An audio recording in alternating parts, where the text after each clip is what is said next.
Inamin ni Barbie Fortesa na hindi lang naging madali ang pagtatambal nila ni David Licauco nung una. Lagi raw kasing late ang aktor na noon, pero naging effort naman kalaunan, kaya naging okay sila. Magkaiba raw kasi sila ni David, pero dahil araw-araw na silang nagkaka-work ay nag-blossom naman ang kanilang connection, kaya tinangkilik ang kanilang love team.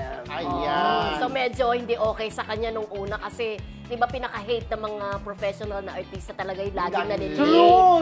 Diba? Lalong-lalo na si Barbie na balita ko talaga, maaga daw pumupunta yan sa set. Diba? Pero ang nangyari kasi, diba, para ang sabi nga ni Barbie, itong love team nila ni David ay surprising at unexpected. Yes. Another unexpected love team, ha? Parang King Pao.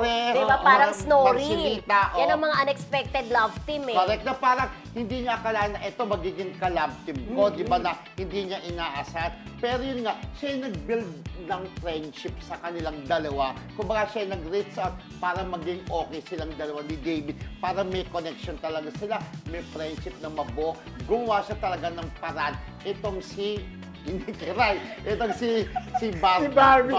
At least friendship, di ba? Na-influensyahan niya si David na maging professional. At nakakatuwa, sa kanilang dalawa kasi madalas sabihin na parang si Barbie daw ang nagdadala ng love team nila. Kasi very supportive si Barbie kasi napakamahiyain ni David, di ba?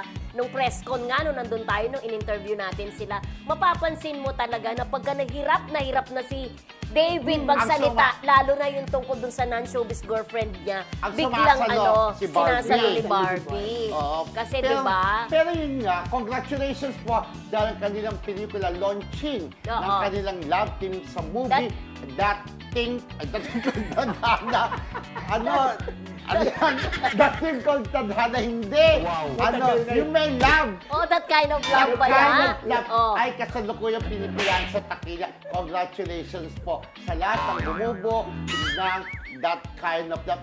Hi kay Jemuel Salterio, ang ating kaibigan. Congratulations! Yes, in fairness naman, ang ganda talaga. May chemistry, lalo na yung patapos yung pelikula, di ba? Ayoko lang magkwento, pero panoorin niyo po talagang magandang pelikula para po yan sa mga tagahanga ng barda. Pero yun nga, maganda, yung love team nila, natutuwa nga siya That Kind of Love, tama. Yung movie nila, yung love team nila, talagang tinangkilik na ng mga tagahanga. At sikat na sikat ngayon. At saka abangan sila sa Pulang Araw. Pulang Araw. Kasama nila si Alden Richards at Sanya Lopez. And Dennis Trillo.